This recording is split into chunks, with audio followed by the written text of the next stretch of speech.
c'est tout simplement l'avion de ligne le plus vendu au monde.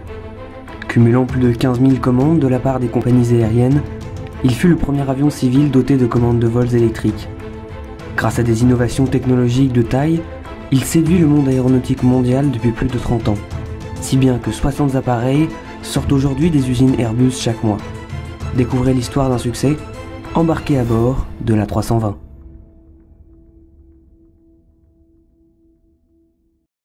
L'histoire de l'A320 commence avec la deuxième crise pétrolière de 1979. Les compagnies aériennes sont de plus en plus intéressées par des avions aux consommations de kérosène réduite. Après les projets A300 et A310, Airbus avait deux possibilités.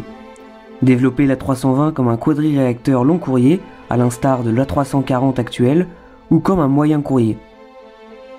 Le choix fut difficile à faire, c'est Air France qui influença Airbus en précommandant 25 A320 au Salon du Bourget 1981. Le projet A320 fut alors officiellement lancé le 2 mars 1984.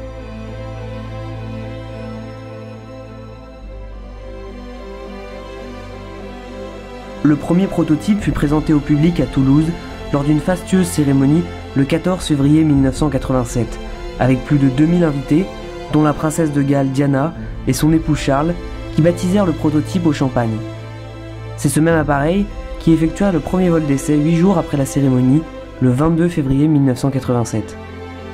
Lors de cette présentation officielle, le carnet de commandes d'Airbus pour l'A320 comptait 440 exemplaires au total, alors que l'A310, lors de sa première apparition, ne comptait que 150 commandes fermes, preuve de la réussite d'Airbus au fil des années sur le marché aéronautique.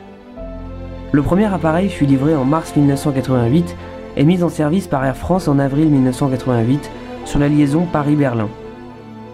Parmi les innovations technologiques qui ont séduit les compagnies et qui sont à l'origine du succès de l'A320, on retrouve les commandes de vols électriques. Elles permettent un gain de poids par rapport aux commandes mécaniques, tout en permettant une amélioration de la sécurité en vol grâce à des ordinateurs de bord de nouvelle génération. En couplant ces technologies avec sa composition à 15% de matériaux composites, l'A320 devient l'avion de ligne le plus moderne de son temps. Seul l'événement tragique du crash d'un A320 lors d'un meeting aérien à Absheim en Alsace, le 26 juin 1988, fera tache sur le parcours du nouveau-né d'Airbus, car il fut à l'origine de controverses sur la fiabilité affirmée de l'avion et plus particulièrement sur celle de l'informatique embarquée. Malgré cet événement tragique, l'A320 a su se relever et a été progressivement développé en une famille d'avions allant de l'A318 à l'A321.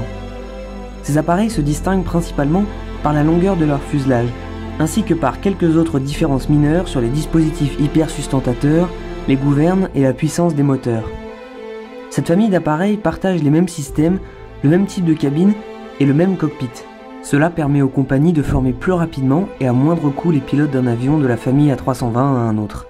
Airbus diversifie encore son offre en déclinant les appareils de la famille A320 en version privée. Mais la plus grande innovation d'Airbus se trouve dans le développement de versions à rayon d'action allongé et à consommation de carburant encore plus réduite. En 2013, Airbus lance une nouvelle version de l'A320 sous le nom d'A320 Neo.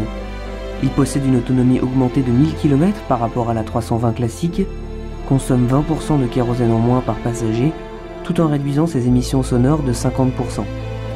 Par la suite, Airbus n'a cessé d'innover en présentant des versions Neo pour l'A319 et l'A321, ainsi qu'un A321 à long et très long rayon d'action, respectivement nommé A321LR pour Long Range et A321XLR pour Extreme Long Range. L'A321XLR peut parcourir jusqu'à 8700 km en consommant 30% de kérosène en moins que la version classique de l'A321. Airbus n'a donc jamais cessé d'innover à partir de l'A320. Cet avion a servi de base à Airbus pour s'implanter réellement sur le marché aéronautique mondial après les retours mitigés de l'A300 et de l'A310. L'A320 est donc à ce titre un élément fondateur de l'entreprise et lui a permis de faire fructifier ses acquis dans un secteur toujours plus concurrentiel. Aujourd'hui, l'A320 et sa version Neo cumulent plus de 15 000 commandes à travers le monde, dont la plus importante provient de la compagnie indienne Indigo, qui en commanda 430 exemplaires pour 42 milliards d'euros. De quoi conforter le statut de l'A320, un succès incontestable.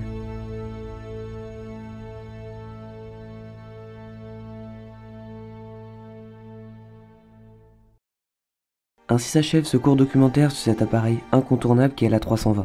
J'espère qu'il vous a intéressé, et si vous aimez ce type de contenu, vous pouvez vous abonner à la chaîne pour être tenu au courant des prochaines vidéos. Si vous avez des questions, mettez-les dans les commentaires et j'y répondrai avec plaisir. Prenez soin de vous et à bientôt pour une nouvelle vidéo.